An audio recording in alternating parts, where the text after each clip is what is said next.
Hello, and welcome back to the channel. It is I, Inferno, and I am joined by... Lady Explosion. Today, we are going to be talking about women in anime, and more specifically, Demon Slayer women. This will be a first part in a series speaking on women and what makes a good woman in anime. We're going to be debunking all of these people who hate on women in anime.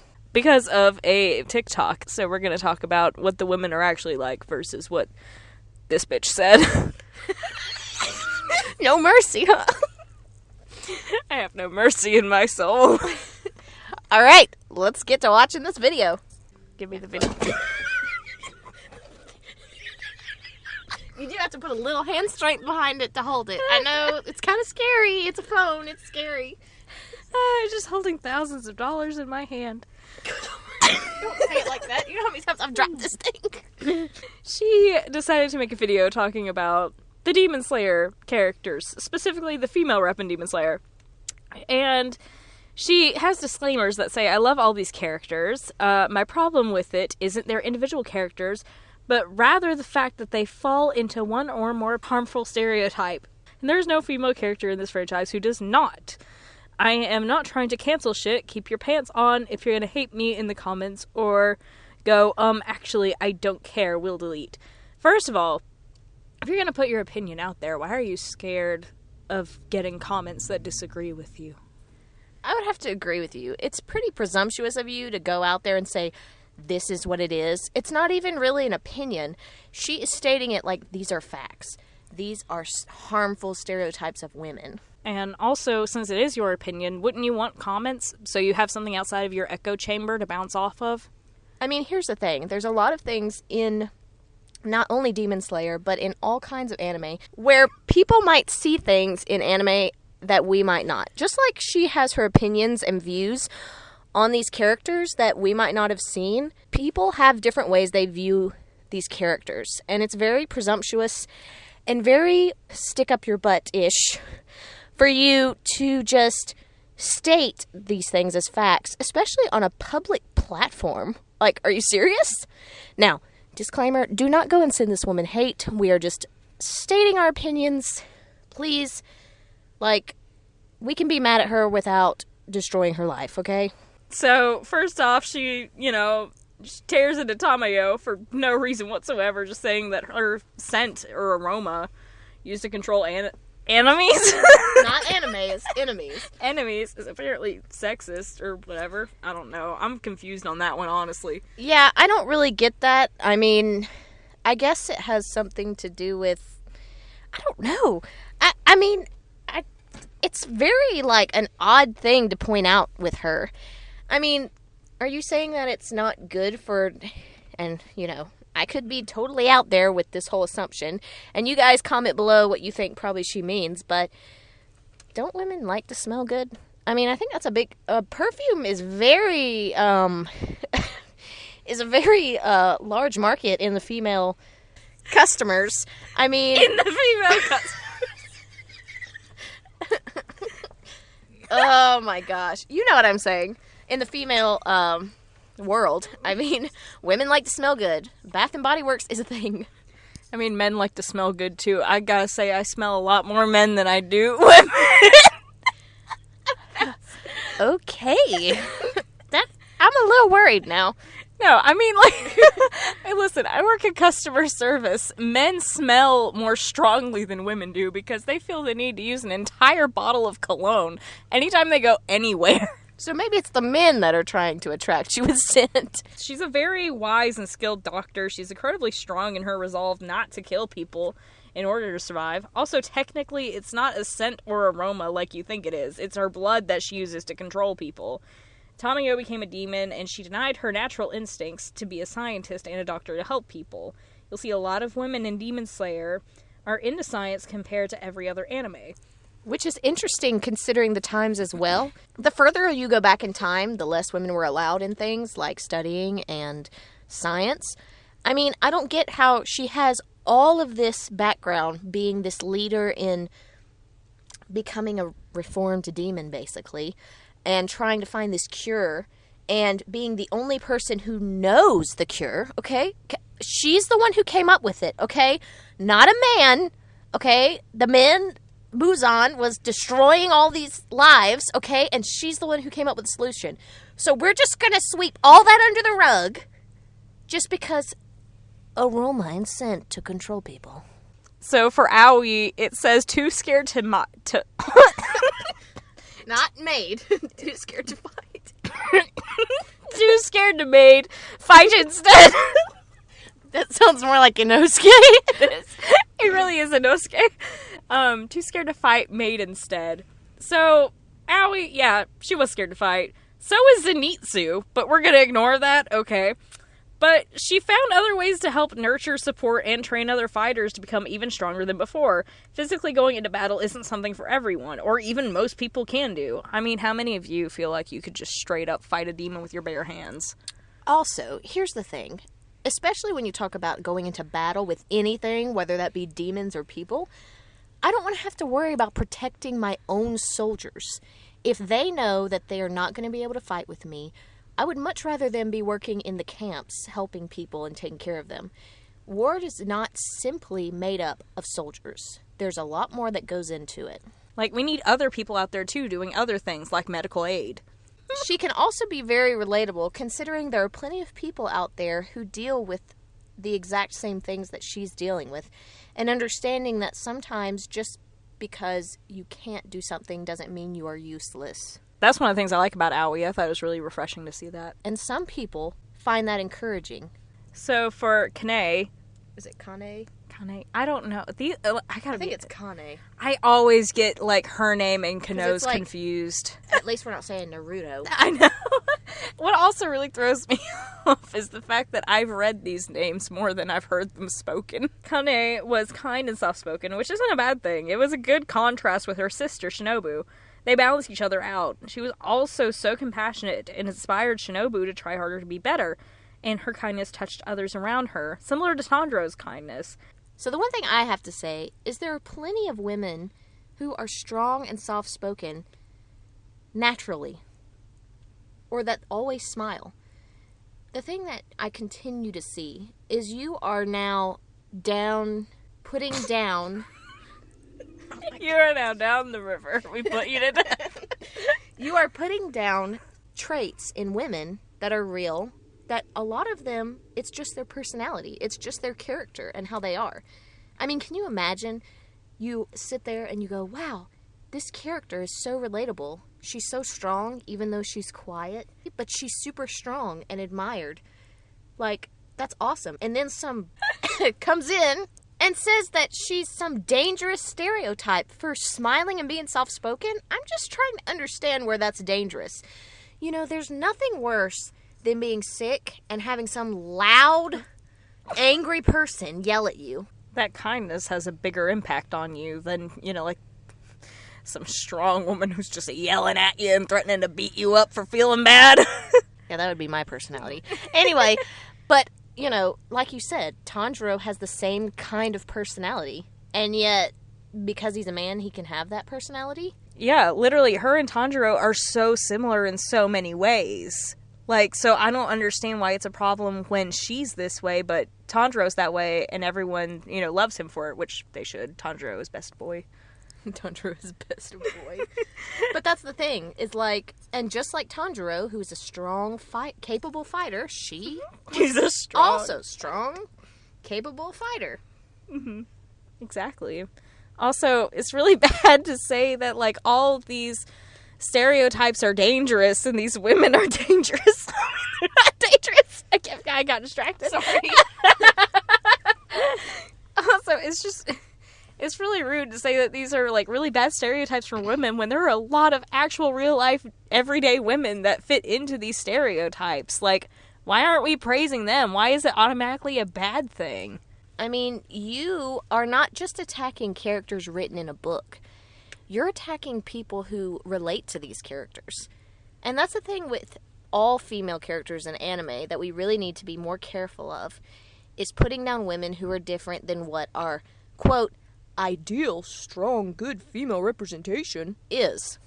All right, we need to move on to Shinobu, because we have a lot to get through here. Gracious. So, one of the complaints is physically weak. She permanently adjusts her weapon and fighting style. Listen. Yeah, she's tiny. I forgot exactly how tiny she is, but she's really little. Like, have you seen all of the Hashira? She's like the shortest person in the whole series. She is, but have you seen all the Hashira lined up? She looks like a child. She's so little. And, like, a lot of people, especially if you're physically smaller to begin with, like, I'm sorry, it's a lot harder for you to just build muscle and bulk up. And also, she'd much rather spend her time doing something else. So she found a really cool, badass way around her physical weakness.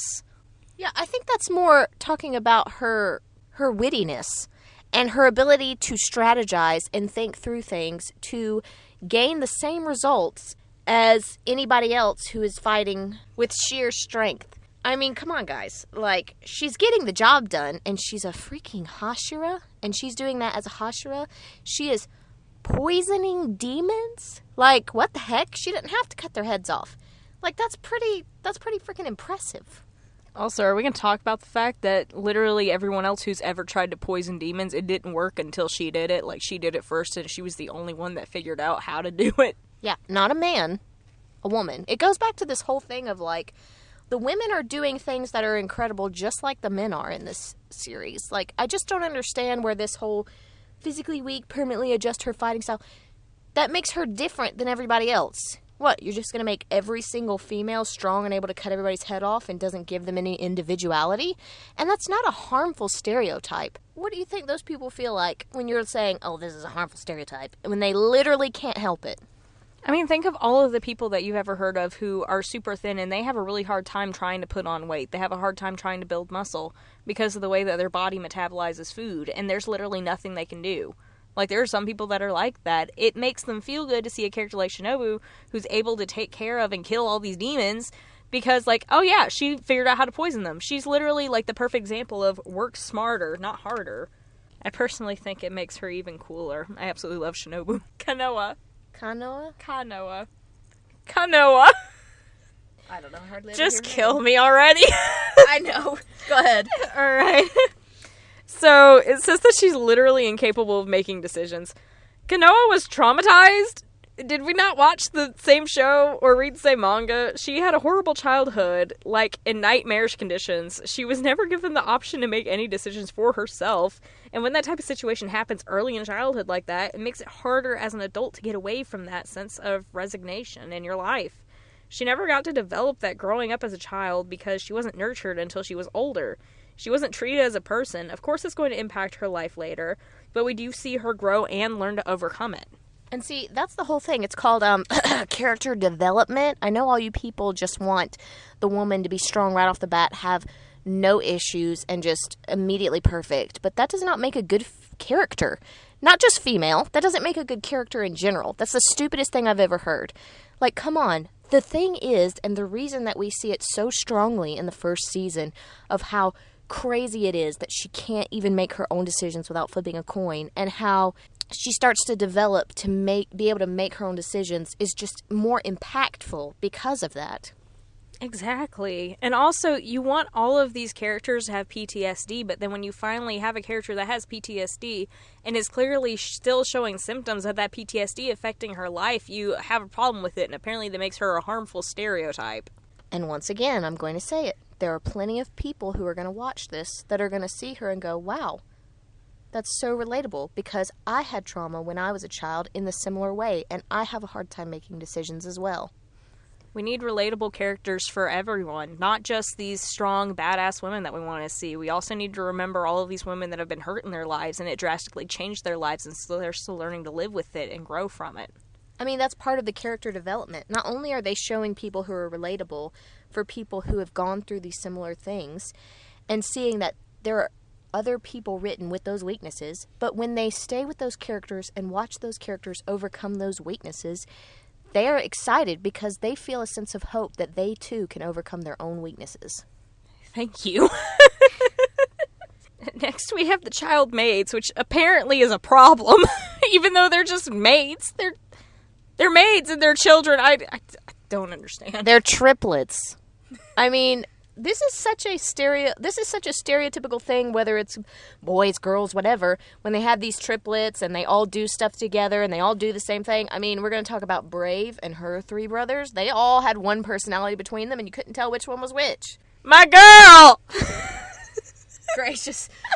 Sound warning. Just kidding, it's too late. Your eardrums are busted. So, she felt the need to complain about Mitsuri, about how her main goal in life is to get a strong man to protect her, which just, so let's be honest, isn't that most people's goal in life? Like, how many of you just want a strong man to protect you? Like, I can understand, too, because she's so freaking strong.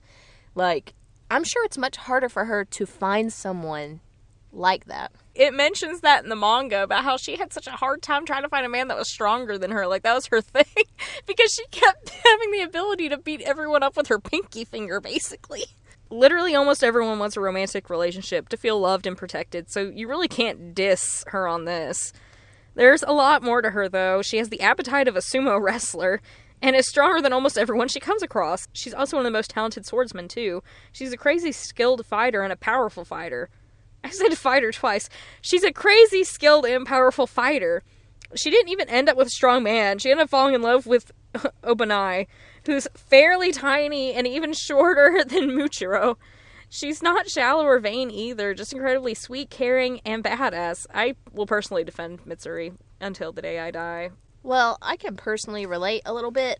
Not physically strong, but I'm a little physically strong. But more mentally strong. I really would like a strong man. And it's hard to find a man that's stronger-willed than I am. I don't think there's anyone stronger-willed in the entire world. Okay, now hold on just a second. So, I can understand the struggle. Like, you're sitting here, like, really wanting the desire because all of this time you've been this independent, able to take care of yourself, and eventually you just want somebody to be able to take care of you that you don't feel like you might have to eventually protect. Exactly. Just... Also, if you want to argue about her uniform, she looks precious in it. She can dress however she wants. It doesn't matter. Like, isn't that women empowerment? Showing off what you got?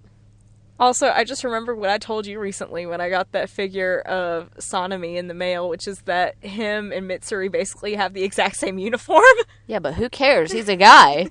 Man boobs can be out in the wind all they want, but don't you dare put them female boobies out there. That's sexism, sexualizing, whatever. Something about sex and women.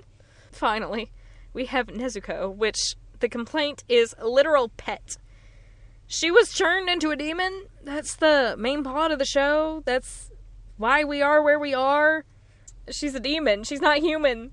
The pieces we get to see of Nezuko as a human portray her as being very kind and sharing a particularly close bond with Tanjiro. As a demon, she forgot all of her memories and is essentially living in a fog. That's why Tanjiro is fighting so hard to turn her back. On top of the fact that I can imagine the fact that she's holding back becoming a full-fledged demon by eating any kind of human has also dampened some of her abilities to do certain things because she's fighting so hard. Yeah, like, all of her strength and willpower is going towards that. Like, I saw someone recently that was complaining about, like, oh, how is, like, Nezuko the way that she is, but all the other demons are able to, like, talk and they have, like, personalities. They were so overshadowed with bloodlust that they've basically all become the same thing with just slightly different backstories. Like, that's what it is. They're just full-on demons, and Nezuko doesn't want to be that. So she's in the state that she is because she's trying so hard to stay human. Yeah, exactly. We're talking about someone who has never eaten a person. Okay? Never. Like, and people are always shocked to know that she's surviving because they're saying she should have starved to death. Nezuko still fought and put her life on the line to protect people, even in demon form. In her human life, Nezuko is seen as a caring older sister who put everyone else before her and showed her... What the heck did I write? Contentness. Oh my. And showed her contentness in life. We saw in a scene where Tanjiro said he would buy her a new kimono as she was sewing hers as it fell apart from being worn, and she argued she didn't need a new one, that one was her favorite and food for their family was way more important. In her human form, she's also shown still putting her life on the line for people she cares for. Nezuko is a wonderful character as a demon and a human. I think all the Demon Slayer women are well written, realistic, and lovable. I don't see any problem with them, and there aren't any I dislike. I think they're very well rounded and treated with the same care as the male characters. Also, if we want to argue about Mitsuri again, look at Zenitsu with his obsession with Nezuko, and Uzui with his 3 wives. Leave Mitsuri alone. She's my precious gal. Yeah, like, come on. I love how we just want to complain about how women are written. And, men can do the same thing. But yet you want equality for women. I'm just really confused on what you really want. But at the same time, women are different. That is what it is. And especially when you talk about the times that they were in. And on top of the fact that the entire series was written by a freaking woman. It was. Like, you want women writing good female characters. That's what this is. A woman literally wrote these characters and you're still not happy. What do you want? I mean, the problem that we run into time and time again is we want these perfect women, like no flaws, no ability to lose, no weakness, and they're just strong and capable. And that's not reality. That's not something you can relate to. Everybody has problems. Everybody has flaws, whether they're male, female, or whatever. So let's see that, but let's watch them grow stronger. That's what we want to see. Exactly. And I think we need to end this because we've been going for over 30 minutes. I think half of that was laughing, though. Yeah, half of it was laughing. And now I really need to pee. Oh, gracious, me too. Okay. Well, thank you for watching this incredibly chaotic video yet again. We hope you enjoyed, and we'll be back with another part. Yes, we will. We will return, and hopefully, as we do this more and more, it'll be less... chaotic? Yeah, less disastrous. Don't count on it. We'll see what happens, but thank you for watching. Goodbye. Hello, and welcome back to our channel. It is I. I've never heard the name before. It is I, Inferno! How are all of you today? Sorry, I wasn't trying to steal it. I didn't know that you were going to say something after that. I'm sorry. I am here with another person. We need to reach... We need a Lapidesk. I know. Did you say a Lapidesk? Is that a new Pokemon? Lapidesk. Damn it! I'm sorry. I'm acting like you tonight. I'm glad we didn't drink anything. Oh my gosh, could you imagine if we had? I think we might actually be slightly calmer if we had. Maybe. They might have chilled us out. Okay. You are the expert in the Demon Slayer women. Yeah, I finished reading the manga. Like, I'm full on in here dedicated. Dedicated. I'm dead. Oh my god! It's dedicated. I'm dedicated.